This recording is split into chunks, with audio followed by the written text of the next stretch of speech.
Dear friends, మనము physical సైన్స్లో కెమిస్ట్రీకి సంబంధించినటువంటి 6th 7th 8th 9th 10thలలో ఉండబడినటువంటి content part నుంచి మొదటగా ఆ తర్వాత ఇంటర్మీడియట్ పార్ట్ నుంచి చూడబోతున్నాము. అయితే 6th క్లాస్ లోపల ఉండబడినటువంటి అన్ని అంశాలను 7th లోపల ఉండబడినవి కూడా చూసాము. 7th లోపల ఉండబడిన ఆమ్లాలు క్షారాలను మనము 10thలో ఉండబడినటువంటి ఆమ్లాలు క్షారాలు ఇంటర్లో ఉన్నటువంటి వాటితో కలుపుతూ మనము పూర్తిగా పాయింట్స్ మనం నేర్చుకోబోతున్నాము. అయితే 8th క్లాస్లో లోహాలు అలోహాలు అనే చాప్టర్ తర్వాత కృత్రిమ దారాలు మరియు ప్లాస్టిక్లు అనే యూనిట్ గురించి మనము చర్చించబోతున్నాము. అయితే దారాలు ఎన్ని రకాలు, వాటిలో ఏ రకాల దారాలు ఉన్నవి, ఆ దారాలతోని ఏ రకపు బట్టలను తయారు చేస్తున్నాము, అట్లాగనే ప్లాస్టిక్లు అంటే పాలిమర్లు అనేవి ఏ విధంగా ఏర్పడుతున్నవి, మోనోమర్ అంటే ఏంటి, పాలిమర్ అంటే ఏంటి, పాలిమరైజేషన్ అంటే ఏంటి, ప్లాస్టిక్లలో రకాలు ఏంటి, నెక్స్ట్ పదార్థాల్లో జీవ విచ్ఛిన్నము చెందించేవి, జీవ విచ్ఛిన్నము కానటువంటి ఆ పదార్థాల గురించి, మరియు ప్లాస్టిక్లో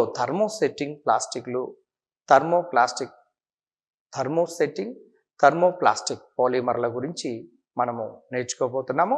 అదేవిధంగా ఈ చాప్టర్ లోపల నేర్చుకునేటప్పుడు చాలా స్లోగా జాగ్రత్తగా గమనించవలసినటువంటి అవసరం ఉన్నది. ఎందుకంటే ఎక్కువ భాగము కాంపిటేటివ్ రాస్తున్నటువంటి వ్యక్తి ఇక్కడ కొన్ని తప్పులు చేసే అవకాశం ఉన్నది. కాబట్టి స్పష్టంగా నేర్చుకోవడానికి పాలిమర్స్ గురించి కానివ్వండి, దారాల గురించి కానివ్వండి, స్పష్టంగా నేర్చుకోవడానికి ప్రయత్నం చేయండి. టెక్స్ట్ బుక్ లోపల ఉండబడినటువంటి అంశాల్లో మొదటి పేజీలో గమనించండి. నూలు, సిల్క్, ఉన్ని వంటివి సహజ దారాల నుండి తయారవుతాయండి బట్టలు. నూలు, సిల్క్, ఉన్ని వంటివి.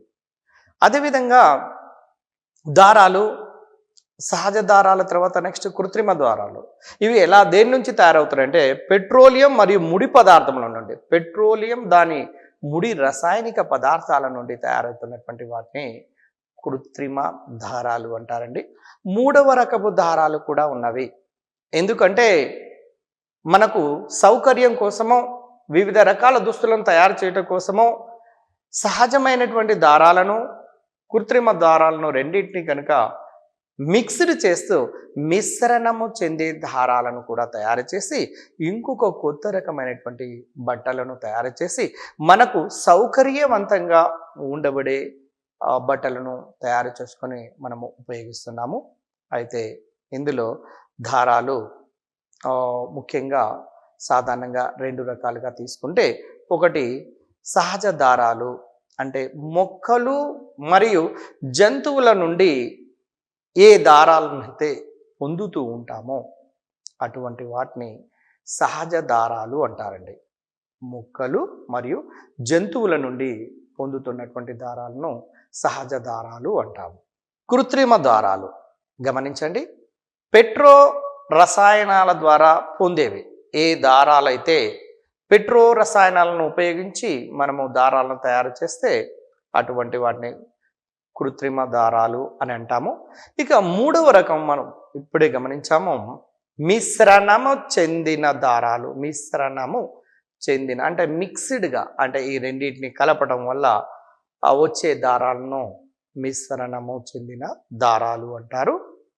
అయితే ఇందులో ప్లాస్టిక్లు అనే ఒక ముఖ్యమైనటువంటి టాపిక్ ఉందండి. ప్లాస్టిక్ అనేది పాలిమర్లకు సంబంధించినటువంటి అంశము. పాలిమర్ అంటే ఏంటి అనే విషయాన్ని మీరు గమనించాలి.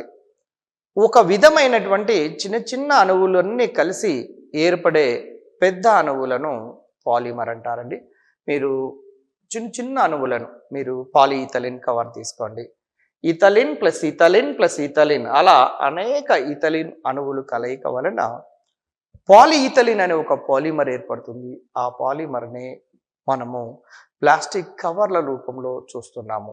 అంటే పాలిఇథిలిన్ లోపల ఉండబడే మోనోమర్ పేరు ఇథలిన్. అంటే ఇక్కడ మనము మోనోమర్లన్నీ కలిసి చివరికి అత్యధిక అనుభారము కలిగినటువంటి పాలిమర్ ఏర్పడుతున్నదని అర్థము. పాలిమరైజేషన్ గురించి మీకు స్పష్టంగా అర్థమవుతున్నాయి. అక్కడ చిన్న చిన్న అణువులన్నీ కలిసి చివరికి పాలిమరీకరణం చెంది పాలిమర్గా మారుతున్నవి. అంటే ఆ చిన్న చిన్న అణువులు, ఒక్కొక్క చిన్న చిన్న అణువును మోనోమర్ అని, ఆ మోనోమర్లన్నీ కలిసి పాలిమర్గా ఏర్పడుతుంది. ఈ విధంగా మోనోమరులన్నీ కలిసి పాలిమర్గా ఏర్పడటాన్ని పాలిమరీకరణము లేదా పాలిమరైజేషన్ అంటారు. Conversion of monomers to polymer is known as polymerization. అయితే ఇందులో మోనోమర్స్ అంటే దాని యొక్క నిర్వచనాన్ని గమనించండి. పాలిమరీకరణ చర్యలలో పాల్గొనే అణువులను, ఏవైతే పాలిమరైజేషన్ ప్రాసెస్లో పాల్గొంటాయో అటువంటి అణువులను మోనోమరులు అంటారు. ఇప్పుడు మనము గతంలో ఎగ్జాంపుల్ చూసాము. ఈథలిన్ ప్లస్ ఈథలిన్ ప్లస్ ఈథలిన్ అలా కలిసి చివరికి పాలిఈథలిన్ ఏర్పడుతుంది. అందులో మోనోమర్ అణువులు ఏంటి అంటే ఈథలిన్, పాలిమర్ ఏంటంటే పాలిఈథలిన్. పాలి అంటే మెనీ, చాలా అని అర్థము. మోనో అంటే సింగిల్, మోనోమర్. మర్ అంటే రిపీటింగ్ యూనిట్ అని అర్థం. Monomer single repeating unit, polymer అంటే మెనీ రిపీటింగ్ యూనిట్స్. అనేక మోనోమర్ యూనిట్ల కలయిక వలన పాలిమర్ ఏర్పడుతుంది. చివరకు ఏర్పడే ఉత్పన్నాన్ని పాలిమర్స్ అంటారు. మోనోమర్లన్నీ కలిసిపోయి చివరికి ఏర్పడేదాన్ని ఏమంటాము? పాలిమర్స్ అంటుంటాము. పాలిమరీకరణం అంటే చిన్న చిన్న అణువులన్నీ కలిసి పెద్ద అణువుగా పాలిమర్గా మారటాన్ని పాలిమరీకరణము అంటారు. యాక్టివిటీ 1 కృత్యము 1లో మీరు కొన్ని అంశాలను గమనించండి. మొక్కల నుండి వచ్చే దారాలతో తయారయ్యేవి నూలు చీర మరియు బట్టలు. చూడండి, నూలు చీర, ఇతర బట్టలు, దుప్పట్లు, డోర్ కర్టన్స్ మొదలైనటువంటి మొత్తము కూడా మొక్కల నుండి వస్తున్నటువంటివండి. ఇవి గుర్తుపెట్టుకోండి. మొక్కల నుండి వస్తున్నటువంటి దారాలతోనే తయారయ్యేవి నూలు చీర, బట్టలు, దుప్పట్లు, డోర్ కర్టన్స్. అదేవిధంగా జంతువుల నుండి తయారు చేస్తున్నటువంటివి కొన్ని ఉన్నవి. ఉదాహరణకు పట్టు చీర, పట్టు పురుగుల నుంచి వస్తున్నది కాబట్టి పట్టు పురుగులు అనేవి ప్రాణులకు సంబంధించినటువంటివి కాబట్టి పట్టు చీర, స్వెటర్లు, శాలువాలు, రగ్గులు, ఇవి మొదలైనటువంటివన్నీ కూడా శాలువాలు, రగ్గులు, పట్టు చీర, స్వెటర్లు లాంటివి జంతువుల నుండి తయారవుతున్నావండి. ఈ క్రిందివి జంతువుల నుండి తయారవుతున్నవి. ఏ పట్టు చీర, బి స్వెటర్లు, సి శాలువాలు, డి డోర్ కర్టెన్స్. అప్పుడు తయారు అవుతున్నవి అంటేనేమో ఏబిసి అవుతాయి, తయారు కానిది ఏది అంటే డోర్ కర్టెన్స్ అవుతున్నది. ఈ విధంగా అడగటానికి అవకాశం ఉన్నది. ఇంకొక ఇంపార్టెంట్ పాయింట్ ఏంటంటే కృత్రిమ దారాలతోనే తయారయ్యేది బ్రష్ యొక్క కుంచె. కృత్రిమ దారాలతో తయారయ్యే బ్రష్ యొక్క కుంచె భాగము, తాళ్ళు, చేపలను పట్టే వలలు, గుడారాలు, మేజోళ్ళు, దిండ్లు, తివాచీలు, గొడుగుకు వాడే బట్ట ఉంటుంది చూడండి, అది కూడా కృత్రిమ దారాలకు సంబంధించిందే. లంగోటీలు మొదలైనటువంటివి అన్నివి కూడా కృత్రిమ దారాలతో తయారవుతున్నటువంటివి. కాబట్టి ఈ క్రింది వానిలో ఏది కృత్రిమ దారాలతో తయారు అయినది ఏది, కానిది ఏది అని అడగటానికి అవకాశం ఉంటుంది. కాబట్టి గుర్తుంచుకోండి, బ్రష్ యొక్క కుంచె, తాళ్ళు, చేపల యొక్క వలలు, గుడారాలు, మేచోళ్ళు, దిండ్లు, తివాచీలు. లింక్ మెథడ్ ద్వారా దీన్ని ఎలా గుర్తుపెట్టుకోవాలనో తర్వాత క్లాసులలో లింక్ మెథడ్ను ఎలా అప్లై చేసుకుంటే మన మెమరీ లోపలికి పోతుందో మీకు తర్వాత క్లాసులలో మీకు చూపిస్తాను. ఇక్కడ కృత్రిమ దారాలను కనుక తీసుకున్నట్లయితే కృత్రిమ దారాలు అనేవి పాలిమర్లతో తయారవుతున్నాయండి. పాలిమర్లతో మనము పాలిమర్ అంటే ఏదో చూసాము. చిన్న చిన్న అణువులన్నీ కలిసి ఎక్కువ అణుభారము లేదా పెద్ద అణుభారం కలిగినటువంటి అణువుగా మారటాన్ని దాన్ని పాలిమర్ అంటారు. ఇక్కడ కృత్రిమ దారాలు అనేవి ఏంటి అంటే ఒక రకమైన పాలిమర్లు అండి. పాలిమర్ అనేది గుర్తుకు రావాలి. Monomer, polymer, polymerization. అంటే to understand the polymeric chemistry we need the 3 important terms: monomer, polymer, polymerization. ఈ 3 పదముల భావన లేదా అర్థము ఖచ్చితంగా తెలిసినప్పుడు మనం ఈ పాలిమర్కి సంబంధించినటువంటి అన్ని అంశాలను సులభంగా గుర్తుంచుకోవచ్చు. పెట్రో రసాయనాల నుండి కృత్రిమ దారాలు తయారవుతాయి. అందువల్లనే వీటిని మానవ నిర్మిత దారాలు అంటారు. మానవునితో నిర్మితమైనటువంటి దారాలు ఏవి అంటే కృత్రిమ దారాలు. కృత్రిమంగా తయారు చేస్తున్నాము కాబట్టి ఈ దారాలను మానవ నిర్మిత దారాలు అంటారు. ఇది టెక్స్ట్ బుక్ లోపల ఇచ్చినటువంటి అండి. ఈ క్రింది వారిలో మానవ నిర్మిత దారాలు ఏవి? సహజ దారాలు, కృత్రిమ దారాలు, మిశ్రణము చెందిన దారాలు. ఇలా ఇస్తే మనము ఆన్సర్ కృత్రిమ దారాలకు పెట్టడానికి అవకాశం ఉంటుంది. పాలిమర్ అనేది ఒక గ్రీకు పదం అండి, గ్రీక్ లాంగ్వేజ్ నుంచి వచ్చింది. దీని ప్రకారము పాలి అనగా ఎక్కువ అని అర్థము, మెనీ అంటే చాలా సంఖ్య అని అర్థము, మర్ అంటే రిపీటింగ్ యూనిట్ లేదా పునరావృతమయ్యే భాగము అని అర్థము. అతి చిన్న చిన్న యూనిట్ల కలయిక వలన ఒక పెద్ద పాలిమర్ ఏర్పడుతుందనే విషయాన్ని మనము ఇప్పుడే గమనించాము. యాక్టివిటీ నెంబర్ 2లో ఇక్కడ గమనించండి. ఇక్కడ డిఎస్సిలో అడగటానికి ఒక చక్కటి అవకాశం ఉండే ఒక కాన్సెప్ట్ ఉంది. మండించే పరీక్ష ద్వారా ఏ దారాలను ఎలా గుర్తుపెట్టుకోవాలో, ఈ వచ్చే వాసనను బట్టి, వచ్చే పదార్థాన్ని బట్టి ఎలా గుర్తుపెట్టాలనో మీరు గమనించవచ్చు. స్క్రీన్ మీద అబ్జర్వ్ చేయండి. దారాలను మండించినట్లయితే జుట్టు కాలినటువంటి వాసన గనక వస్తే అది ఉన్ని లేదా పట్టు అండి. బాగా గమనించండి. జుట్టు కాలినటువంటి వాసన గనక వస్తే ఉన్ని లేక పట్టు. ఒకవేళ కాగితము కాలినటువంటి వాసన వస్తే అది నూలు లేదా రేయాన్. కాగితము కాలినటువంటి వాసన గనక వస్తే అది నూలు లేదా రేయాన్. నెక్స్ట్ తర్వాత దారము జ్వాలతో కాలనట్లయితే అది, ఒకవేళ మంటతోని గనక కాలట్లేదు అనుకోండి, అది నైలాన్ కావచ్చు, అక్రాలిక్ లాంటి కృత్రిమ దారాలు. అంటే మంటతో మండకుండా ఉంటాయండి. అందులో ముఖ్యంగా నైలాన్, నెక్స్ట్ అక్రాలిక్. గుర్తుంచుకోండి, నైలాన్, అక్రాలిక్ లాంటివని గుర్తుపట్టుకోవచ్చు. ఒకవేళ మండకపోతేనే నైలాన్, అక్రాలిక్. మండి ఒకవేళ కాగితం కాలిన వాసన వస్తే నూలు లేదా రేయాన్. ఒకవేళ జుట్టు కాలిన వాసన వస్తే ఉన్ని లేదా పట్టుగా మనము గుర్తించవచ్చు. ఇప్పుడు గమనించండి, నైలాన్ అనే మెటీరియల్ ఎలా ఏర్పడుతుంది, నైలాన్ లోపల ఉండబడే ఏ పదార్థాల కలయిక వలన నైలాన్ అనేది ఏర్పడుతుంది, నైలాన్ యొక్క ఉపయోగాలు ఏంటి, నైలాన్ సంబంధించినటువంటి సమాచారాన్ని ఒక్కొక్క ముఖ్యమైనటువంటి పాయింట్ వైజ్గా మనం గమనిద్దాం. ఎందుకంటే ప్రతి పాయింట్ కూడా డిఎస్సి పాయింట్ ఆఫ్ వ్యూలో ఇంపార్టెంటే. కాబట్టి ఇది నైలాన్ అనేది ఎలా ఏర్పడుతుంది అంటే నేల బొగ్గు. గమనించండి, నేల బొగ్గు, దానికి గాలి మరియు నీరు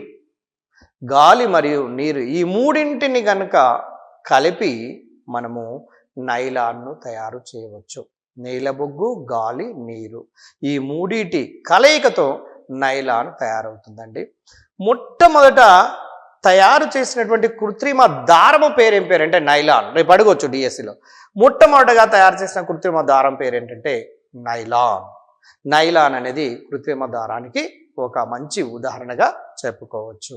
రెండవ ప్రపంచ యుద్ధ కాలంలో ప్రాచుర్యం లోపలికి వచ్చినటువంటిది ఏ దారమయ్యా అంటే నైలానే. రెండవ ప్రపంచం, సెకండ్ వరల్డ్ వార్ టైం లోపల అల్లికలకు ఉపయోగించు పట్టుకు బదులు నైలాన్ను ఉపయోగించేవారు. చూడండి, అల్లికలకు ఉపయోగించే పట్టుకు బదులు నైలాన్ను ఉపయోగించేవారండి ఆ టైం లోపల. నైలాను అనున్నది ఒక పాలియమైడ్. బాగా గుర్తుపెట్టుకోండి, నైలాను అనున్నది ఒక polyamide. Amide CONH2 amide functional group. Carbon రసాయన శాస్త్రంలో మనం స్పష్టంగా చూస్తాము.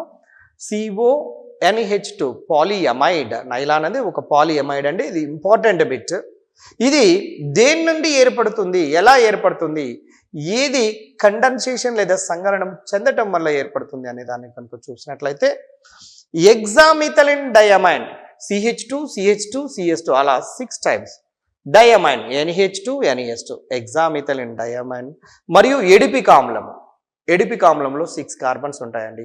COOH CH2 taken 4 times COOH, COOH CH2 taken 4 times COOH. ఇది డైకార్బాక్సిలిక్ యాసిడ్. ఇక్కడ హెక్సామిథైలిన్ డయమైన్ను ఎడిపిక్ ఆమ్లంతోని కనుక సంకరణము చెందించినట్లయితే చివరకు ఒక పాలిమర్ ఏర్పడుతుంది. ఆ పాలిమర్ అనేది ఒక పాలిఎమైడ్. ఆ పాలిఎమైడ్నే నైలాన్ మెటీరియల్ లేదా నైలాన్ దారము తెలియచేయవచ్చు. నెక్స్ట్ ఇంకొక పాయింట్ గమనించండి. నైలాన్ అనే ఘన పదార్థాన్ని వేడి చేసి మీరు ఏం చేయండి అంటే ఫస్ట్ వేడి చేసి జల్లెడ గుండా పట్టినట్లయితే నైలాన్ దారాలు ఏర్పడతాయండి. ఇది ఒక ముఖ్యమైన పాయింట్లో ఇది ఒకటి. నైలాన్ అనే ఘన పదార్థాన్ని వేడి చేసి జల్లెడ గుండా పట్టినట్లయితే నైలాన్ దారాలు ఏర్పడతాయి. ఇది సాగుతుంది. నైలాన్ దారం బలంగా ఉంటుంది, తేలికగా ఉంటుంది. ఇంకేం కావాలండి? సాగగలిగే శక్తిని ఉంటుంది, బలంగా ఉంటుంది, తేలికైన లక్షణాలను కలిగి ఉంటుంది. వీటి బట్టలు మంచి మెరుపును కలిగి ఉంటాయి, దగదగలాడుతూ కనపడుతుంటాయి. అందువల్ల వీటిని ఎక్కువగా వేసుకోవడానికి ఇష్టపడుతూ ఉంటాము. అయితే బట్టలను ఉతకటానికి కూడా చాలా అనుకూలంగా ఉంటున్నాయండి. బట్టలు ఉతకటానికి తేలికగా ఉన్నవి, బలంగా ఉన్నవి, ఉతకటానికి అనుకూలంగా ఉన్నవి, మెరుపు ధరాన్ని కలిగి ఇతరులను ఆకర్షించే విధానాన్ని కలిగి ఉన్నాయి. అంచేత ఈ నైలాన్ను ఎక్కువగా వాడటానికి ప్రయత్నం చేస్తుంటారు. నెక్స్ట్ ఇంకొక పాయింట్ గమనించండి. నైలాన్ విషయంలోనే ఇది నీటిని పీల్చుకోదు కాబట్టి కావున స్థావర విద్యుత్ వీటిపై సులభంగా సృష్టించబడుతుందండి. ఈ క్లాత్ మీద స్థావర విద్యుత్ అనేది సులభంగా సృష్టించబడుతుంది. ఇవి మంటలను అంటుకోగానే వెంటనే మండుతూ ఉంటాయి. ఇవి మంటల దగ్గర కనుక ఈ నైలాన్ మెటీరియల్ వేసుకొని మనం దగ్గరలో ఉన్నట్లయితే వెంటనే అంటుకునే స్వభావాన్ని కలిగి ఉంటాయి. కాబట్టి వెల్డింగ్ చేసేటప్పుడు, మంటలకు దగ్గరలో ఉన్నప్పుడు, భారీ యంత్రాల పరికరాలను వాడేటప్పుడు ఎట్టి పరిస్థితుల్లో ఈ దుస్తులను ధరించి మనము వాటి దగ్గరలో ఈ పనులు చేయకుండా ఉన్నట్లయితే మనం సేఫ్ సైడ్లో ఉంటాము. ఎందుకంటే నైలాన్ మెటీరియల్ తొందరగా మంటలను అంటుకుంటుంది కాబట్టి. దీంట్లో మంచి క్వాలిటీస్ ఉన్నప్పటికీ కూడా ఈ క్వాలిటీ ఉండడం వల్ల మనకు నష్టం జరిగే ప్రమాదం ఉంటుంది. కొన్ని సందర్భాల్లో కాలిపోయే ప్రమాదం ఉంటుంది. కాబట్టి మనము జాగ్రత్తలను తీసుకోవాల్సినటువంటి అవసరము ఉన్నది. మీరు గమనిస్తూనే ఉన్నారు, నైలాన్ గురించి మనం చదువుతూ ఉన్నాము. అయితే నైలాన్తో తయారయ్యేవి వాటి యొక్క లక్షణాలు చూసినట్లయితే ఎలా ఉంటాయి? మనం ఇప్పుడే చూసాము. తేలికగా ఉంటాయి, గట్టిగా ఉంటాయి, బలంగా ఉంటాయి, సాగే గుణాన్ని కలిగి ఉంటాయి, నీటిని తక్కువగా పీల్చుకుంటావి, స్థావర విద్యుత్తు ఏర్పడటానికి అవకాశం ఉంటుంది. వాటిపైన ఒత్తిడిని తట్టుకునే లక్షణాన్ని కూడా కలిగి ఉంటుంది, మెరుపు లక్షణాన్ని కలిగి ఉంటుంది. కాబట్టి ఇవి నైలాన్కు సంబంధించినటువంటి ముఖ్యమైనటువంటి లక్షణాలు. అయితే ఈ నైలాన్తో మనం చూసాము బ్రష్ యొక్క కుంచె అంటే పట్టుకోవడానికి ఉపయోగం. చూడండి, బ్రష్ యొక్క కుంచె, తాళ్ళు, వలలు, చీరలు, స్త్రీల యొక్క మేజోళ్ళు, సాక్సులు, తర్వాత సీట్ బెల్టులు, తెరలు, తివాచీల తెరలలో, తివాచీల యొక్క తయారీ లోపల, పారాచూట్ల తయారీ లోపల కూడా నైలాన్ ఉపయోగిస్తారండి. పారాచూట్స్ అంటే పైగా గాలిలో ఎగురుతున్నటువంటి మనం ఎన్నో సందర్భాల్లో చూస్తాము. పారాచూట్ తయారీ కూడా నైలాన్ ఉపయోగిస్తాము. స్విమ్మింగ్ వేర్స్ మీకు ఐడియా ఉంటే ఈతకు సంబంధించినటువంటి దుస్తులను కూడా ఈ నైలాన్ మెటీరియల్తోని ఉపయోగిస్తాము. తెర చాపలు, నెక్స్ట్ అదేవిధంగా గొడుగుకు వాడే క్లాత్, కారు యొక్క టైర్లను కూడా మనము ఈ నైలాన్ మెటీరియల్తో తయారు చేస్తుంటాము. వీటన్నిటిని ఒక చక్కటి లింక్ పద్ధతి ద్వారా మీరు గుర్తుపెట్టుకొని ఈ క్రింది వానిలో ఏది నైలానుతో తయారైనది, ఈ క్రింది వానిలో ఏది నైలానుతో తయారు కాలేదు అలా కూడా అడగటానికి అవకాశాలు ఉన్నాయి. కాబట్టి ఆ పాయింట్ ఆఫ్ వ్యూలో అన్నీ గుర్తుంచుకోవడానికి లింక్ మెథడ్ను ఉపయోగిస్తే ఏమాత్రం ఇబ్బంది లేకుండా మనం గుర్తుపెట్టుకోవచ్చు. పర్వతాలను అధిరోహించుట కోసము ఎత్తైనటువంటి పర్వతాలను అధిరోహించేటప్పుడు వాడే తాళ్ళ లోపల నైలాన్ మెటీరియల్ గట్టిగా ఉంటుంది కాబట్టి దాన్ని ఎక్కువ ఉపయోగిస్తారు. నైలాన్ యొక్క గట్టితనం ఎంతవరకు ఉంటుంది అనేది మనం చిన్న యాక్టివిటీ ద్వారా మనం గమనించవచ్చు. దాన్ని చూడండి, మీరు స్క్రీన్ మీద గమనిస్తున్నారు. స్క్రీన్ మీద కనపడుతున్నటువంటి ఆ బొమ్మ లోపల ఆ దారాన్ని మనము వేలాడుతున్నటువంటి పళ్ళెంతో ఇనుప స్టాండ్ను దాన్ని కనుక గమనిస్తున్నట్లయితే దారం యొక్క గట్టితనం ఎంతవరకు ఉంటుంది అనేది ఈ ప్రయోగం ద్వారా మనము తెలుసుకోవచ్చు. చూడండి, మీరు స్క్రీన్ మీద కనపడుతున్నటువంటి క్రమసంఖ్య, దారం యొక్క రకము, దారము తెగిపోవడానికి అవసరమైనటువంటి భారాన్ని గమనించండి. నెంబర్ 1, నూలును తీసుకొని చూడండి. నూలును తీసుకున్నట్లయితే నూలు 250 కేజీల వరకు, చూడండి కిలోగ్రాములలో తీసుకున్నట్లయితే 250 కేజీల వరకు భారాన్ని ఆపగలుగుతుంది. ఉన్ని గనక తీసుకున్నట్లయితే 500 కేజీల భారాన్ని వరకు ఆపగలుగుతుంది. పట్టు 550 కేజీలు. అదేవిధంగా నైలాన్ కనుక తీసుకుంటే 1200 కేజీల భారాన్ని ఆపగలుగుతుంది. అంటే నైలాన్ దారం అనేది ఎంత గట్టితనాన్ని కలిగి ఉన్నదో మనకు అర్థమవుతుంది. నెక్స్ట్ తర్వాత నైలాన్ మెటీరియల్ తర్వాత రేయాన్. చూడండి, రేయాన్ అనేది కూడా చాలా ముఖ్యమైనటువంటిది అండి. సహజ పట్టును జాగ్రత్తగా గమనించండి. సహజ పట్టును పట్టు పురుగుల వలన తయారు చేస్తారండి. సహజంగా వచ్చే పట్టు ఉంది కదా, పట్టు పురుగుల సహాయంతోనే తయారు చేస్తారు. పట్టులో తయారు చేసినవి చాలా ఖరీదైనటువంటిది అండి. పట్టుతో తయారు చేసినటువంటి వాటికి చాలా ఖరీదైనవి. ఖరీదు తక్కువగా ఉంటూ పట్టు మాదిరిగా ఉండేవి ఏవైనా తయారు చేయవచ్చునా అని శాస్త్రవేత్తలు దీనిపైన ఎన్నో ప్రయోగాలు చేయటం జరిగినది. పట్టు వస్త్రాలను ప్రతి ఒక్కరూ ఆకర్షించడానికి గల కారణం ఏంటంటే వాటి లోపల ఉండబడే దారాల యొక్క కూర్పు అంత బాగుంటుందండి. అందువల్ల అక్కడి నుంచి వెళుతున్నటువంటి ఏ వ్యక్తి అయినా సరే పట్టు వస్త్రాలు కనుక కట్టుకున్నట్లయితే వెంటనే మన చూపు వాళ్ళ మీదికి పోవటానికి గల కారణం ఏంటి అంటే అట్రాక్షనబుల్గా కనపడుతుంటుంది. ఆ శారీస్ కావచ్చు, ఆ మెటీరియల్ ఆ విధంగా కనపడుతుంది. కారణము దారాల యొక్క కూర్పే. చాలా సంవత్సరాల నుండి పట్టును కృత్రిమంగా తయారు చేయాలని తర్వాత 19వ శతాబ్దం లోపల మాత్రం చివరికి సఫలీకృతం చెందడం జరిగినది. అంటే పట్టు లాంటివి, పట్టు తయారు చేయాలంటే ఎక్కువ ఖరీదైనటువంటిది. తక్కువ ఖరీదు లోపల ఈ పట్టు లాంటిను తయారు చేయాలని చాలా ప్రయోగాలు చేసి చివరకు 19th సెంచరీ లోపల సఫలీకృతం లేదా సక్సెస్ కావటం జరిగినది. 1911లో యుఎస్ఏలో, యునైటెడ్ స్టేట్స్ ఆఫ్ అమెరికాలో వ్యాపారాత్మకమైనటువంటి ఉత్పత్తి మొదలయ్యిందండి. కానీ వీటి దారాలకు రేయాన్ అని పేరు పెట్టినటువంటిది మాత్రం 1924లో. వీటి దారాలకు రేయాన్ అని పేరు పెట్టిందేమో 1924లో. కానీ మొదట్లో ఉత్పత్తి చేయడం మొదలుపెట్టిందేమో 1911. సుమారుగా 13 సంవత్సరాల కాలం తర్వాత దీనికి రేయాన్ అనే పేరు పెట్టడం జరిగింది. అదేవిధంగా మన దేశంలో మొదటి రేయాన్ ఫ్యాక్టరీ 1946లో కేరళ రాష్ట్రం లోపల స్థాపించారండి. 1946 అంటే స్వాతంత్ర్యం కంటే ముందల 1947లో మనకు ఇండిపెండెన్స్ వస్తే 46 లోపల కేరళ లోపల దీనికి రేయాన్కి సంబంధించినటువంటి ఫ్యాక్టరీను మన దేశం లోపల స్థాపించడం జరిగినది. రేయాన్ తయారీకి వాడే మూల పదార్థాలు ఏంటి ఇది గమనించాలి. ఇక్కడ రేయాన్ తయారీకి వాడే మూల పదార్థాలు ఏవి, నైలాన్ తయారీకి వాడే మూల పదార్థాలు ఏవి, నైలాన్ యొక్క లక్షణాలు ఏంటివి, రేయాన్ యొక్క లక్షణాలు ఏంటివి, ఇవి ఒకదాని పక్కన ఒకటి రాస్తూ మనము కంపేర్ చేస్తూ గుర్తుపెట్టుకోవటము చాలా ఈజీ. కాబట్టి ఆ విధంగా గుర్తుంచుకోవడానికి ప్రయత్నం చేయండి. రేయాన్ తయారీకి వాడే మూల పదార్థము కాగితము గుజ్జు కానీ పెట్రో రసాయనాలు కానీ కావు.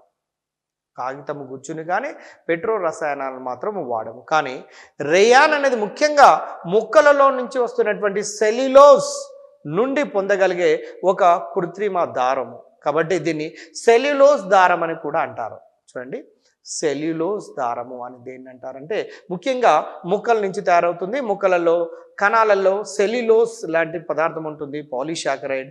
ఈ పాలీసాకరైడ్ అనేటువంటి సెల్యులోజ్ నుంచి మనము ఈ దారాన్ని, రేయాన్ దారాన్ని తయారు చేస్తున్నాము. కాబట్టి దీన్ని సెల్యులోజ్ దారం అని కూడా అంటారు. ఎందుకంటే సెల్యులోజ్ నుంచే తయారు చేస్తాము కాబట్టి. కొన్ని రకాల రేయాన్ తయారు చేయుటకు మాత్రము పత్తి గింజల నుండి నూలు పోగుల నుండి కూడా తయారు చేస్తారండి. కొన్ని స్పెషల్ టైప్లో పత్తి గింజల నుంచి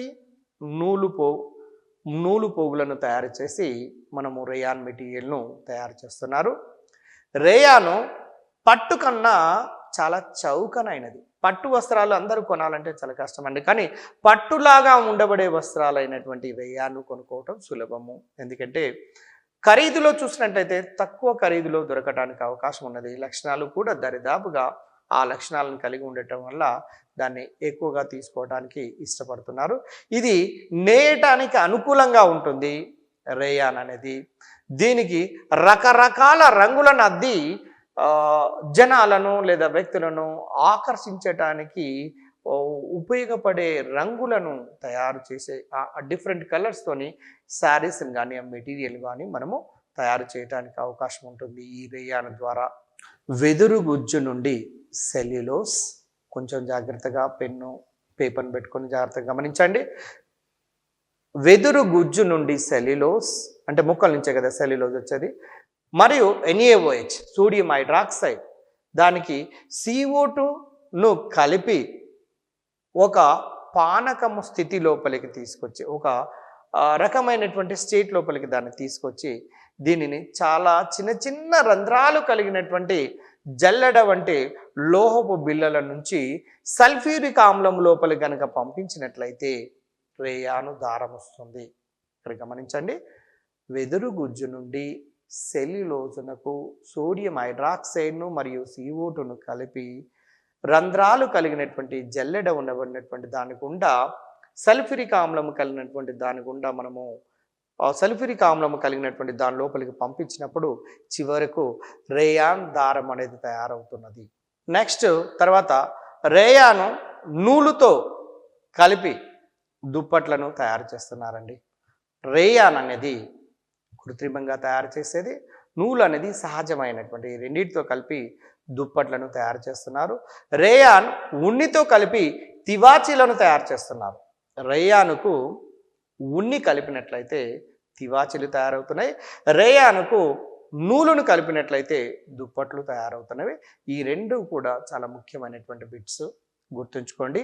పిల్లలకు వాడే డైఫర్ల లోపల కూడా రేయాన్ ఉపయోగిస్తున్నారండి. ఇప్పుడు జనరల్గా డైఫర్ను చాలా ప్లేస్ ఎక్కడ చూసినామో మనం గమనిస్తుంటున్నాము.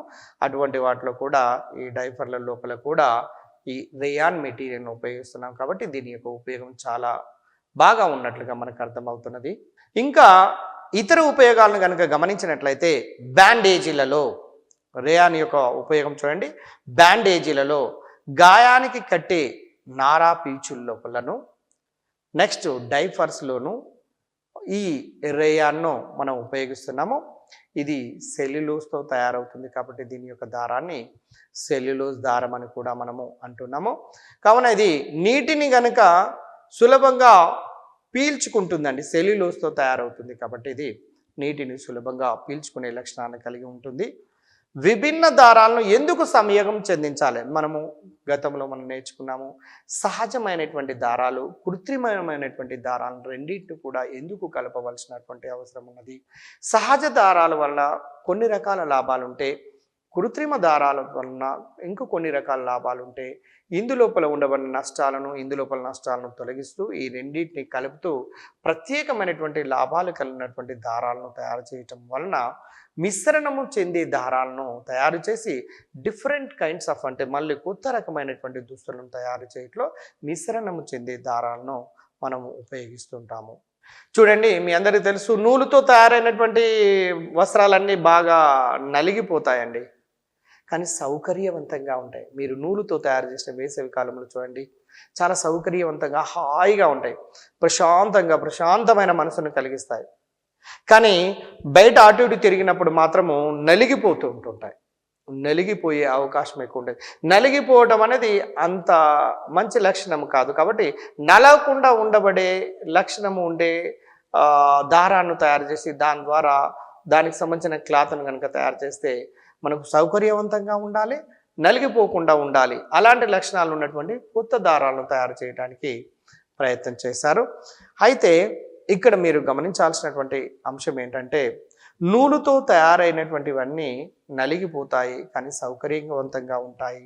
పాలిస్టర్తో తయారైనటువంటివి నలిగిపోవు కానీ సౌకర్యవంతంగా ఉండవు. మీరు పాలిస్టర్ షర్ట్స్ వేసుకొని చూడండి, ఎన్నిసార్లు మనం కలిపినా కూడా నదిపినా కూడా అవి ముడతలు పడవు కానీ వేసుకున్నట్లయితే సౌకర్యవంతంగా హాయిగా రిలాక్స్ని ఇవ్వవు. కాబట్టి ఈ రెండింటి లక్షణాలను కలుపుతూ అంటే మిశ్రణిగా చేసే కొత్త రకమైనటువంటి దాన్ని వస్త్రాన్ని తయారు చేసి అంటే వేసుకుంటే హాయిగా ఉండాలి, నలిగిపోయినటువంటి దారాన్ని తయారు చేయాలన్నటువంటి ఆలోచన శాస్త్రవేత్తల్లో కలిగి అలాంటి బట్టలను తయారు చేయటం జరిగినది. మిశ్రణము అంటే ఏంటి? మీరు ఒకసారి స్క్రీన్ మీద అబ్జర్వ్ చేయండి. ఏదైనా కృత్రిమ దారాన్ని రెండు లేదా ఎక్కువ ఇతర దారాలతో కలిపే ప్రక్రియను మిశ్రణము అంటారు. మీకు తెలుసు మిశ్రణము అంటే? మిశ్రణము ఎందుకు చేయాలి అనే ఒక ఫస్ట్ ప్రశ్న కనుక వేసినట్లయితే విభిన్నమైనటువంటి దారాల కూర్పు కనపడుతుందండి. విభిన్నమైనటువంటి దారాల కూర్పు మరియు సహజ కృత్రిమ దారాలను కలపడం వలన కొన్ని మంచి లక్షణాలు ఏర్పడుతున్నవి. మంచి గుణము కలిగినటువంటి వస్త్రము కొరకు ఈ మిశ్రణము చెందించవలసినటువంటి అవసరం ఏర్పడినది. చూడండి ఫ్రెండ్స్, మీరు గమనిస్తూనే ఉన్నారు, మిశ్రణిలో సహజ దారము ఎక్కువයි. గమనించండి, జనరల్గా ఊహించవచ్చు. మిశ్రణిలో సహజ దారము కనుక ఎక్కువైనట్లయితే గాలి తగిలేటట్టుగా చేసి సౌకర్యవంతంగా ఉంటుంది. మిశ్రణిలో ఎప్పుడు సహజమైనటువంటి దారం ఉన్నట్లయితే, ఒకవేళ పాలిస్టర్ కనుక ఉంటే సౌకర్యవంతంగా ఉండదు. నెక్స్ట్ తర్వాత ఈ రేయాన్, నైలాన్ అనే రెండు ప్రధానమైనవి అయిపోయిన తర్వాత ముఖ్యమైనటువంటి ఇంకొక లాస్ట్ చివరిది ముఖ్యమైనటువంటి పాలిమర్ అక్రాలిక్ పాలిమర్ లేదా అక్రాలిక్ దారాల గురించి మనం నేర్చుకోబోతున్నాము. చలికాలములో స్వెటర్లు, శాలువాలు, కంబళ్ళు మొదలగు వాటిని ఉపయోగిస్తారండి.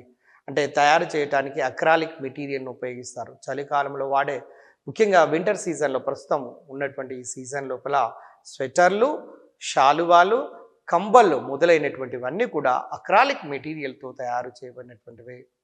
అదే శీతాకాలంలో వేసే ఉన్ని దుస్తులు చూడండి, అదే శీతాకాలం లోపల వాడుతున్నటువంటి ఉన్ని దుస్తులన్నీ కూడా అక్రాలిక్ దారముతోనే తయారవుతున్నవి. సాధారణంగా స్వెటర్లు, కంబళ్ళు, శాలువాలు ఎప్పుడు వాడతారంటే చలికాలంలో వాడతారు. చలికాలంలో వాడుతున్నటువంటి మెటీరియల్ లోపల ఉండబడేది ఏంటంటే అక్రాలిక్ అనే పాలిమర్కి సంబంధించినటువంటి అంశము మనము గమనించవచ్చు. నెక్స్ట్ ఇంకొక పాయింట్ని గమనించండి. అక్రాలిక్ చూడటానికి ఉన్ని మాదిరిగానే ఉంటుంది. అక్రాలిక్ అనేది చూడటానికి ఉన్ని ఎలా ఉంటుందో అదే ఉంటుంది, కానీ ఇది కృత్రిమమైనటువంటి ఉన్ని. అక్రాలిక్ను కృత్రిమమైన ఉన్నిగా పిలుస్తారండి. దీనిని నకిలీ ఉన్ని అని కూడా అంటారు. నకిలీ బంగారము మాదిరిగా నకిలీ ఉన్ని అనే పదాన్ని కూడా ఇక్కడ వాడుతారు.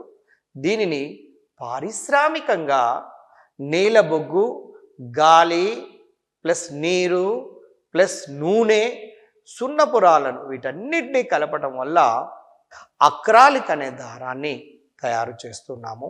కాబట్టి గుర్తుంచుకోండి, పారిశ్రామికంగా దీన్ని తయారు చేసేటప్పుడు నీల బొగ్గు, గాలి, నీరు, నూనె, సున్నపురాలను వీటన్నిటిని కలపడం వలన అక్రాలిక్ అనేది తయారవుతుంది. కాబట్టి అక్రాలిక్ లోపల ఉండబడే ముడి పదార్థాల పేర్లు అంటే ఇవి మనము చెప్పవలసినటువంటి అవసరం ఉన్నది.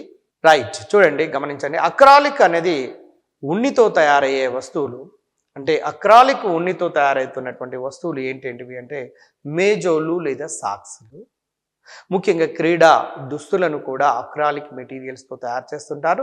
స్వెటర్లు కూడా మనము అక్రాలిక్ వస్తువులతోనే అంటే అక్రాలిక్ దారంతో మనం తయారు చేస్తూ ఉన్నాము. నెక్స్ట్ ఇంకొక పాయింట్ గమనించండి. కృత్రిమ దారాలు తక్కువ నీటిని శోషించుకొనుట, వేగంగా పొడిబారటం. నీటిని తక్కువ శోషించుకుంటే తొందరగా పొడి బారటం అంటే తొందరగా ఆరుతూ ఉంటాయి. అలాంటి లక్షణాలు కృత్రిమ దారాలలో కనపడుతుంటాయండి. కృత్రిమ దారాలతో తయారైనటువంటి దుస్తులు వంటగదిలో వాడరాదు. గతంలోనే మనం చూసాము. ఎందుకంటే వంటగదిలో ఏమైనా మంటలు తగలటానికి అవకాశం ఉంటుంది. కాబట్టి కృత్రిమ దారాలతో తయారైనటువంటి ఏ వస్త్రాన్ని కూడా కిచెన్ రూమ్ లోపలికి వెళ్లకుండా ఉండేటట్టుగా చూసుకోండి. చివరిలో పాలియస్టర్ చూడండి. పాలియస్టర్, పాలి అంటే అనేకము, ఎస్టర్ అంటే ఎస్టర్లు. మీకు ఆర్గానిక్ కెమిస్ట్రీ లేదా కార్బన్ రసాయన శాస్త్రం చదివేటప్పుడు మీకు వెంటనే అర్థమవుతుంది. పాలియస్టర్ అనేది ఒక కృత్రిమమైనటువంటి దారం అండి. సేమ్ దీని అక్రాలిక్ మాదిరిగానే ఇది కూడా ఒక కృత్రిమమైన దారము. వస్త్ర పరిశ్రమలో విప్లవాత్మకమైనటువంటి మార్పులు తీసుకొచ్చింది పాలియస్టర్. వస్త్ర పరిశ్రమ లోపల విప్లవాత్మకమైనటువంటి మార్పులు తీసుకొచ్చింది పాలిస్టర్. ఈ వస్త్ర పరిశ్రమ పాలిస్టర్ యొక్క లక్షణాలు ఏంటంటే ఇది నైలాను మాదిరిగా మంటను అంటుకుంటుంది. పాలిస్టర్ షర్ట్ని మీరు గమనించి చూడండి. ఈ మధ్యకాలం తక్కువ వాడుతున్నారు, కానీ పాలిస్టర్కు స్పెషల్ క్వాలిటీస్ ఉన్నవి. అవి అందులో ఇది కూడా తొందరగా మండే స్వభావాన్ని కలిగి ఉంటుంది. నీటిని కూడా తక్కువగా పీల్చుకుంటుంది. మలగటం అనేది లేదా నలగటం అనేది జరగటం అనేది చాలా తక్కువగా కనపడుతుంది పాలిస్టర్ లోపల. పాలిస్టర్ గమనించండి, ఆ లక్షణాలు ఒక్కసారి చూడండి స్క్రీన్ మీద. సులభంగా ముడుచుకపోదు. మీరు కలిపి ఇటు అటు కలిపినా కూడా ముడుచుకపోదండి పాలిస్టర్ షర్ట్ను, పాలిస్టర్ క్లాత్ను ఏదైనా సరే. ఎక్కువ మన్నిక, అసలు అది చినగటానికి ఎంతో కాలం పడుతుంది. కాబట్టి ఎక్కువ కాలం మన్నికగా ఉండటానికి ఉండే లక్షణం ఉంటుంది. ఉతకటానికి చాలా సులభం అండి, చాలా సులభంగా. ఎన్ని బట్టలైనా ఎంత తక్కువ కాలంలో అంటే అంత తక్కువ కాలంలో ఉతుకోవచ్చు. దానికి ఉండబడే మురికి కూడా తొందరగా తొలగిపోతుంది. టెర్లిన్ ఎక్కువ ప్రాచుర్యం లోపల ఉండబడినటువంటి పాలియస్టర్. టెర్లిన్ అనేది ఒక పాలియస్టర్ అండి. పాలియస్టర్ అంటే దాని లోపల అనేక ఎస్టర్లతో కూడుకొని ఉన్నటువంటిది. అతి సన్నని దారాలుగా తయారు చేయవచ్చు. పాలియస్టర్ను చాలా సూక్ష్మమైనటువంటి దారాలుగా తయారు చేయవచ్చు. ఇది సహజ దారాలతో మిశ్రణము చెందుతుంది. ఇప్పుడు పాలిస్టర్ అనేది సహజమైనటువంటి దారాలతో రెండింటితో మిశ్రణం చెంది కొత్త రకమైనటువంటి బట్టలను తయారు చేస్తున్నారు. ఇప్పుడు ఎగ్జాంపుల్ ఈ మధ్య కాలంలో వాడుతున్నటువంటి చూడండి, టెర్లిన్ ప్లస్ కాటన్. టెర్లిన్ అనేదేమో కృత్రిమమైనది, కాటన్ అనేదేమో సహజమైనది. ఈ రెండింటిని కనుక మిశ్రణము చెందించినట్లయితే టెర్లీ కాటన్. మీరు ఎన్నో సందర్భాల్లో ఏం షర్ట్ ఇది అంటే టెర్లీ కాటన్ షర్ట్ అంటుంటారు. టెర్లీ కాటన్. ఈ టెర్లీ కాటన్ అనేది మిశ్రణము చెందబడినటువంటిది. నెక్స్ట్ టెర్లిన్ ప్లస్ ఊలు రెండు కలవటం వల్ల టెర్రీ ఊల్ అనే ఒక మెటీరియల్ తయారవుతున్నది. కాబట్టి ఇది కూడా మిశ్రణము చెందిన దానికి టెర్లీ కాటన్, టెర్లీ ఊల్ అనేవి ఈ రెండు మెటీరియల్స్ కూడా మిశ్రణము చెందే దారాలకు ఉదాహరణగా తీసుకోవచ్చును. ఫ్రెండ్స్, మీరు పాలిస్టర్ గురించి మేము చదువుతున్నాము. మనము డైమిథైల్ ఈథర్ CH3OCH3 ఫార్ములా మీకు ఆర్గానిక్ కెమిస్ట్రీలో మీకు తెలిసిపోతుంది. చాలా క్లియర్గా ఈజీగా రాస్తారు. డైమిథైల్ ఈథర్ టెరిప్టాలిక్ ఆమ్లములను చర్య జరిపినట్లయితే ఏర్పడే డైహైడ్రిక్ ఆల్కహాల్తో ఏర్పడినటువంటి ఉత్పన్నాన్ని డైహైడ్రిక్ ఆల్కహాల్తో చర్యను అందిస్తే ఒక పాలియస్టర్ ఏర్పడుతుందండి. ఇక్కడ మళ్ళొక్కసారి గమనించండి. డైమిథైల్ ఈథర్ను టెరిప్టాలిక్ ఆమ్లంతో చర్యనొందగా ఏర్పడినటువంటి ఉత్పన్నాన్ని డైహైడ్రిక్ ఆల్కహాల్తో ఇరువైపుల 2 OH గ్రూపులు ఉన్నటువంటి ఆల్కహాల్తో కనుక చర్యనొందిస్తే అప్పుడు పాలియస్టర్ అనేది ఏర్పడుతుంది. మీ అందరికీ తెలుసు, ఎస్టర్ అనేది కార్బాక్సిలిక్ ఆమ్లాలు ఆల్కహాల్ రెండింటి చర్యనొందిస్తే ఎస్టర్ ప్లస్ వాటర్ ఏర్పడుతుంది. దాన్నే ఎస్టరిఫికేషన్ అంటారు. ఇక్కడ కూడా అదే విషయాన్ని మనం గమనించవచ్చు. దీనిని సోడా సీసాల నుండి ఎన్నో ఇతర వస్తువుల తయారీలో పడవల వరకు ఉపయోగిస్తారండి. అంటే అనేక రకాల పదార్థాల తయారీ లోపల ఈ పాలియస్టర్ను ఉపయోగిస్తున్నారు. చూడండి, సోడా సీసాల నుండి మొదలుకొంటే ఎన్నో ఇతర వస్తువుల తయారీ లోపల ఈ పాలియస్టర్ మెటీరియల్ను ఉపయోగిస్తున్నాము. చూడండి, PET పాలిఎథిలిన్ టెరిప్టలేట్స్ అనున్నది ఒక పాలిస్టర్ యొక్క రూపం. PET అనేది ఒక పాలిస్టర్ యొక్క రూపము. దీన్ని ఉపయోగించి PETను ఉపయోగించి సీసాలు, వంట పరికరాలు మరియు ఫిల్మ్ తీగల లాంటి వాటిని తయారు చేయటానికి ఈ పీఈటీ అనే ఒక పాలిఎస్టర్ను ఉపయోగిస్తున్నాము. మీరు గమనించాల్సింది ఏంటంటే స్క్రీన్ పైన చూడండి, ఒక్కసారి 1వ నంబర్ 2 3 4 5 6 7 సింబల్స్ ఉన్నాయి చూడండి. ఒక్కొక్క దానికి ఒక సింబల్తోని తర్వాత అక్కడ అబ్రివేషన్ లెటర్స్ మీకు కనపడుతున్నవి చూడండి. మొదటిది పిఈటి చూడండి, పాలీ ఎథలిన్ టెరిప్తలేట్. రెండవది హెచ్డిపిఈ ఉన్న చూడండి, అధిక సాంద్రత కలిగినటువంటి పాలీఇథలిన్, హెచ్డిపిఈ హై డెన్సిటీ పాలీఇథలిన్. రెండవ దానికి సింబల్ను జాగ్రత్తగా గమనిస్తూ ఉండండి. మూడవది పివిసి మెటీరియల్ను చూడండి పైపులలో బాగా వాడుతూ ఉంటుంటాము, పాలీవినైల్ క్లోరైడ్ పివిసి అనేది. నాలుగవది కనుక తీసుకుంటే ఎల్డిపిఈ, హెచ్డిపిఈ అంటే హై డెన్సిటీ పాలీఇథలిన్, ఎల్డిపిఈ అంటే లో డెన్సిటీ పాలీఇథలిన్. ఎల్డిపిఈ అల్ప సాంద్రత కలిగినటువంటి పాలీఇథలిన్ అండి. Next polypropylene PP. రేపు ఎగ్జామినేషన్లో అడగవచ్చు పీపీ అంటే ఏంటి అంటే పాలీప్రొపిలిన్. పీపీ యొక్క అబ్రివేషన్ ఇది, అంటే పాలీప్రొపిలిన్ యొక్క అబ్రివేషన్ పీపీ. ఇక తర్వాత పాలీస్టైరిన్, మీకు తెలుసు బెంజిన్ మీద vinyl group CH211 CH group కనుక ఉంటే దాన్ని వినైల్ గ్రూప్ అంటారు. బెంజిన్ మీద వినైల్ గ్రూప్ ఉంటే దాన్ని స్టైరిన్ అంటారు. స్టైరిన్లో అనేకం కలిసినట్లయితే పాలీస్టైరిన్ ఏర్పడుతూ ఉంటుంది. దాని యొక్క అబ్రివేషన్ లెటర్ PS పాలీస్టైరిన్తో చూపిస్తాము. తర్వాత ఇతరులకైతే 7వ నంబర్ను గమనిస్తే మీకు ఇతరుల వాటికి సింబల్ ఏ విధంగా ఉపయోగిస్తారో మీకు తెలిసిపోతుంది. మీరు చూడండి, మనం జనరల్గా బేకరీ షాప్ లోపలికి వెళ్ళినప్పుడు శీతల పానీయాలు కూల్ డ్రింక్స్ తాగినప్పుడు వాటి అడుగు భాగంలో త్రిభుజాకారం లోపల ఒక గుర్తు ఉంటుందండి, 1వ నంబర్ ఉంటుంది.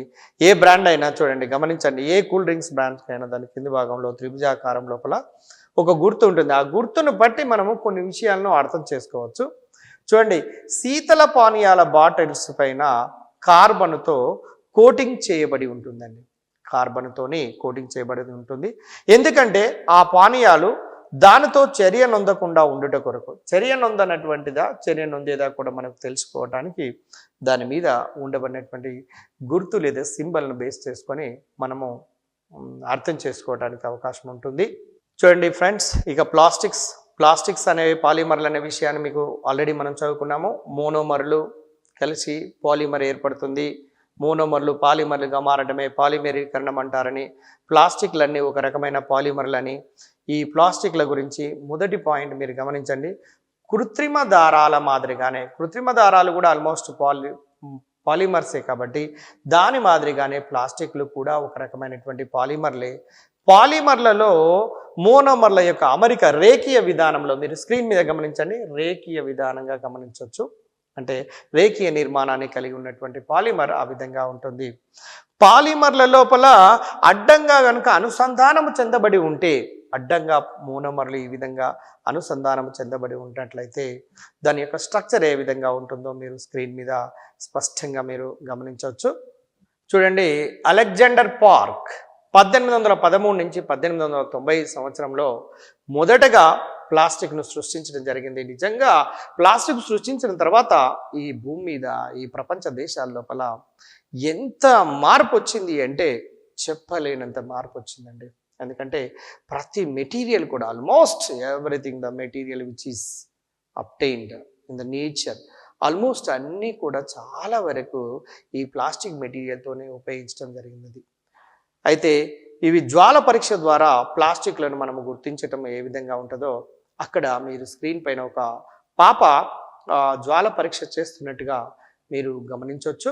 దాన్ని ఆధారంగా చేసుకొని మీరు కొన్ని విషయాలను అర్థం చేసుకుంటారు. చూడండి, జ్వాల పరీక్ష ద్వారా ప్లాస్టిక్లు 2 రకాలు అని, థర్మోప్లాస్టిక్లు, థర్మోసెట్టింగ్ ప్లాస్టిక్లు.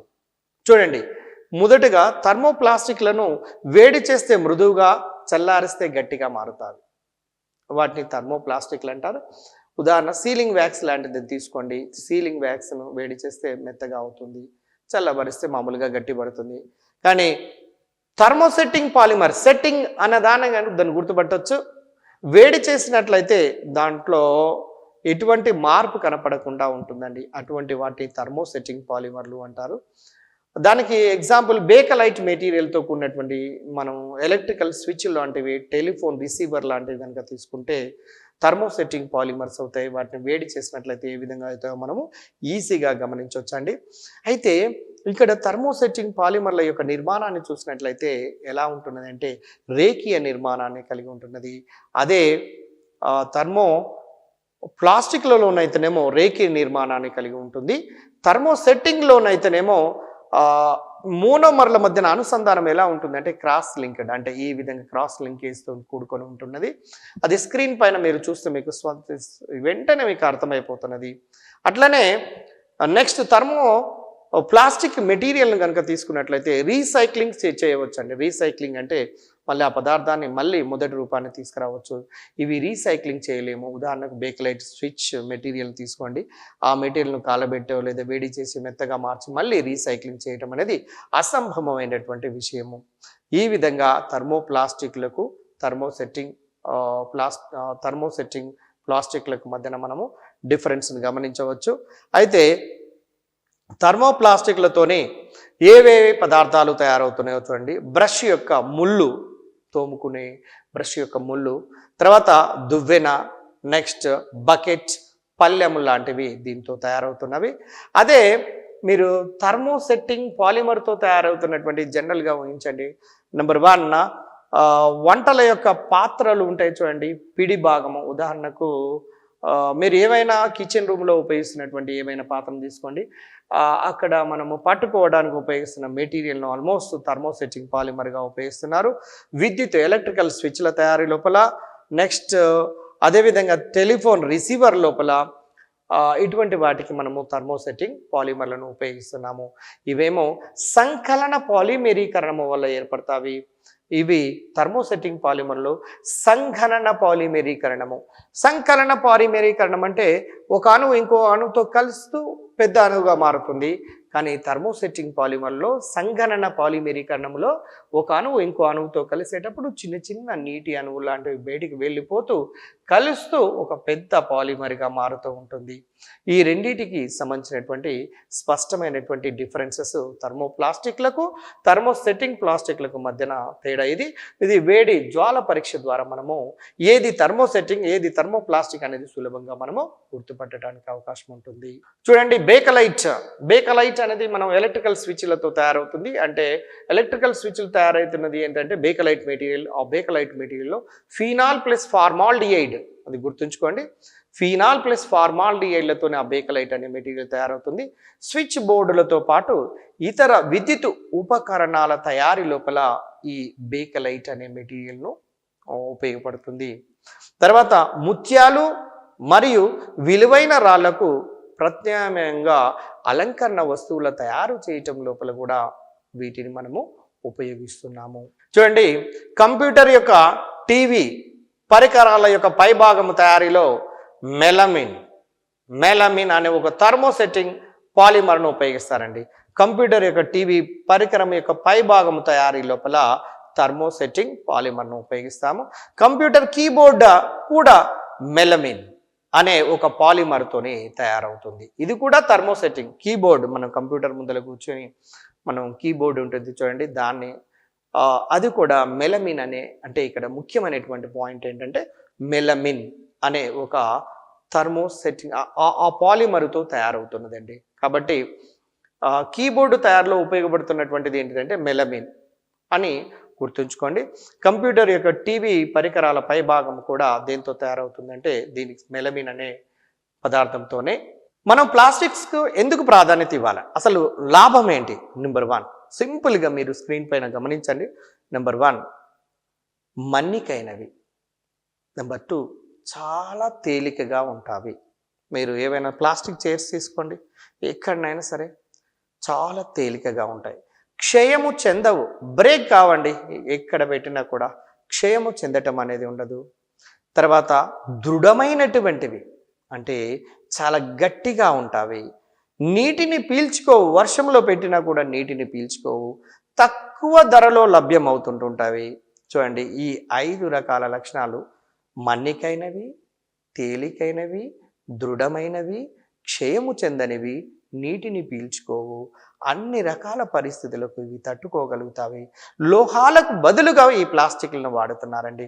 లోహంతో తయారు చేయాలంటే, ఒక చైర్ తయారు చేయాలంటే ఎక్కువ ఖర్చుతో కూడుకొని ఉంటుంది, దాని వెయిట్ కూడా ఎక్కువగా ఉంటుంది, దాని ట్రాన్స్పోర్టేషన్ కూడా చాలా కష్టంగా ఉంటుంది. కాబట్టి వాటికి ప్రత్యామ్నాయంగా మనము ప్లాస్టిక్ మెటీరియల్ను ఈ మధ్య కాలంలో ప్రపంచం అంతటా నలుమూలల కూడా ఈ ప్లాస్టిక్ మెటీరియల్తో తయారైనటువంటి వస్తువులనే ఉపయోగిస్తున్నాము. ఫ్రెండ్స్, మీరు గమనించండి, పాలిఇథిలిన్ కవర్లు మట్టి లోపల కలిసిపోవు. సుమారు లక్షల సంవత్సరాలు పడుతున్నది. అందువల్లనే ఈ మధ్య కాలం లోపల మీ అందరికీ తెలుసు, ప్రతి ఒక్కరము వెజిటేబుల్స్ మార్కెట్ పోయినప్పుడు మనము ఈ పాలిఇథిలిన్తో కూడినటువంటి కవర్ను తీసుకొస్తున్నాము, ఇంట్లో పడేస్తున్నాము, ఎక్కడ పడితే అక్కడ పడేస్తున్నాము. దానిని కాల్చినా నష్టమే, కాల్చి పడవేసినా నష్టమే, భూమిలో పడవేసినా నష్టమే. భూమి లోపల కనుక వేసినట్లయితే నీళ్లు సింకు కాకుండా ఉండి మనం నీళ్లు మొత్తం వరదలై కొట్టుకొని సముద్రాలలో వెళ్ళిపోతున్నది. కాబట్టి దాని కారణంతో అక్కడ ఆ ప్లాస్టిక్ మెటీరియల్ అనేది డికంపోజ్ కాకపోవటం వల్ల, బ్రేక్ కాకపోవడం వల్ల అనేక రకాల నష్టాలు ఉన్నాయి. కాబట్టి ఈ ప్లాస్టిక్ను భూమి లోపల కలవకుండా చూసుకునే బాధ్యత మనం చూడవలసినటువంటి అవసరం మన మీద ఉన్నది. ఇక ప్లాస్టిక్లు వేడి చేస్తే అవి వాతావరణాన్ని కలుషితం చేస్తాయండి. భూమి లోపలికి పోతే ఒక బాధ, భూమి లోపలికి పోతే ఒక రకమైనటువంటి ఇబ్బందిని ఎదుర్కొంటున్నాము.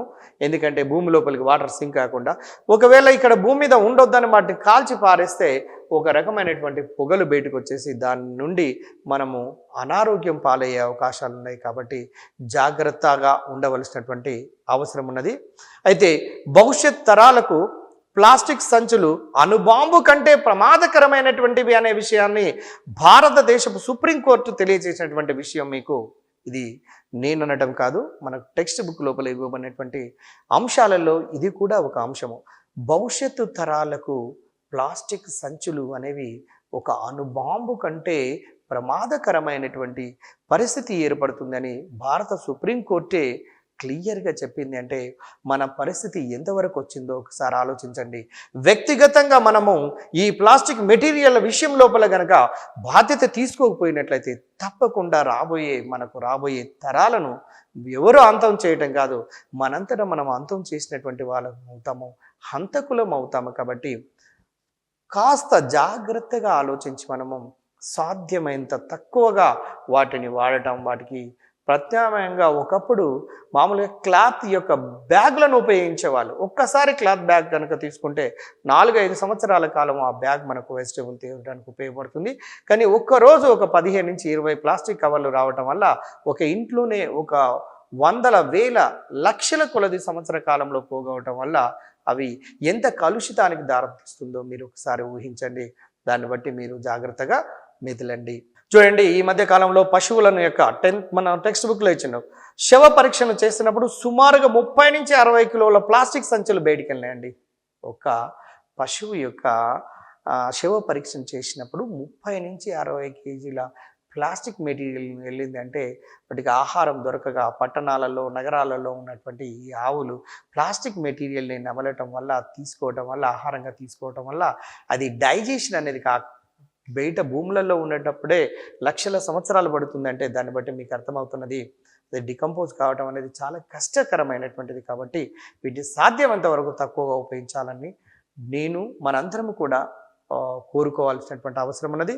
ప్రతిరోజు దాదాపుగా 100 మిలియన్లకు పైబడి నీటి ప్యాకెట్లు వాడుతున్నామండి అని ధర్మాసనము తెలియజేసింది. మన భారతదేశ సుప్రీంకోర్టు తెలియజేసింది. ప్రతి రోజు దాదాపు 100 మిలియన్లకు పైబడి ప్యాకెట్లు వాడితే వాటర్ గురించే, మిగిలిన వాటి గురించి ఎన్ని వాడాలి, ఈ ప్యాకెట్లన్నీ ఎటువైపు పోతున్నాయి, ఏమైపోతున్నాయి, తర్వాత ఈ భూమి మీద ఉన్నటువంటి జనము, ఈ భూమి మీద ఉన్నటువంటి ఆవాసం అంతా ఏమైపోతుందో ఒకసారి జాగ్రత్తగా ఆలోచించండి. మనము కొంతవరకైనా, మన వ్యక్తిగతంగా కొంతవరకైనా పాటిస్తే మనము డెఫినెట్గా సక్సెస్ కావడం అవకాశం ఉంటుంది. చూడండి, పదార్థాలను 2 రకాలుగా భావించవచ్చు. ఒకటి జీవ విచ్ఛిన్నమయ్యేవి, జీవ విచ్ఛిన్నము కానివి.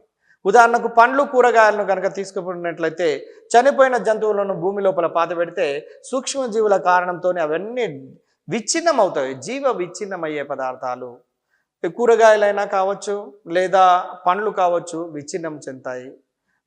జంతువులు ఏవైనా సరే విచ్ఛిన్నం చెందబడతాయి, కానీ జీవ విచ్ఛిన్నం కానటువంటి మెటీరియల్స్ ఏమైనా ఉన్నాయంటే ప్లాస్టిక్స్, మీకు తెలిసినటువంటిదే.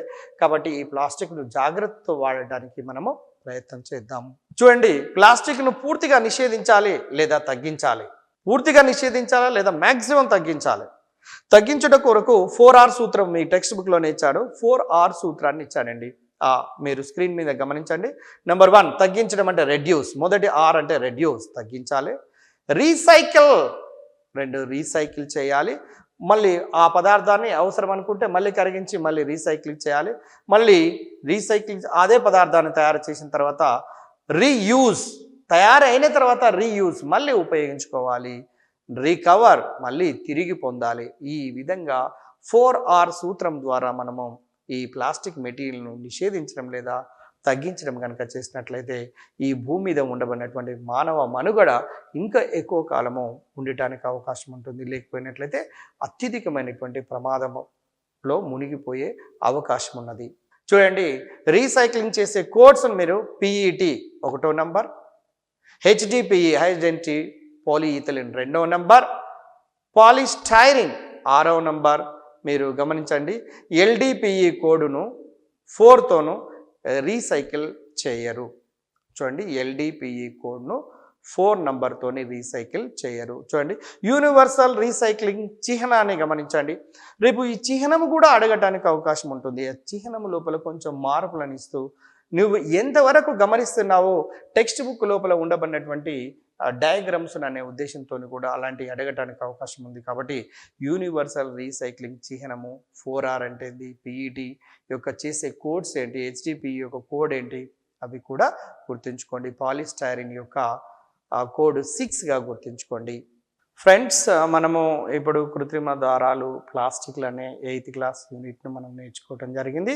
అయితే ఇందులో సహజమైనటువంటి దారాలు, కృత్రిమమైనటువంటి దారాలు, మిశ్రణం చెందే దారాలు, ప్లాస్టిక్లలోని రకాలు, థర్మో ప్లాస్టిక్లు మరియు థర్మోసెట్టింగ్ ప్లాస్టిక్లు, వాటి మధ్యన విభేదాలు, వాటి మధ్యన ఉండబడే డిఫరెన్సెస్, తర్వాత మోనోమర్ అంటే ఏంటి, పాలిమర్ అంటే ఏంటి, పాలిమరైజేషన్ అంటే ఏంటి, కృత్రిమ దారాలు ఏ విధంగా ఏర్పడతాయి, సహజమైనటువంటి దారాలు ఏ విధంగా ఏర్పడతాయి, PET అంటే ఏంటి, HDPE high density పాలీఇథిలిన్, low density పాలీఇథిలిన్, LDPE అంటే ఏంటి, థర్మోప్లాస్టిక్స్ అంటే ఏంటి, నెక్స్ట్ 4R సూత్రము అంటే ఏంటి, జీవ విచ్ఛిన్నము చెందే పదార్థాలు ఏంటి, జీవ విచ్ఛిన్నము చెందనటువంటి పదార్థాలు ఏంటి, ఇలాంటి అనేక రకాల కీలకమైనటువంటి అంశాల గురించి చర్చించడం జరిగింది. అదేవిధంగా ఈ యూనిట్తో పాటుగా మనము ప్లాస్టిక్ వలన సంభవించే మార్పులు, రాబోయే తరాలకు జరగబోయే ఇబ్బందుల గురించి కూడా మనం చర్చించుకున్నాము. కాబట్టి వ్యక్తిగతంగా మనం తప్పకుండా రేపు ఈ రోజు నుంచే ఈ క్లాస్ విన్న తర్వాత నుంచే మనము ఈ ప్లాస్టిక్ మెటీరియల్ను, ప్లాస్టిక్ కవర్లను తగ్గించడానికి సెల్ఫ్గా మనంతరము ప్రయత్నం చేసి మనము ఈ భూమి మీద రాబోయే తరాలకు తప్పకుండా సహాయం చేయాలని కోరుకుంటూ ఈ చాప్టర్ లోపల మీరందరూ సక్సెస్ కావాలని కోరుకుంటూ ముగిస్తున్నాను. Thank you very much.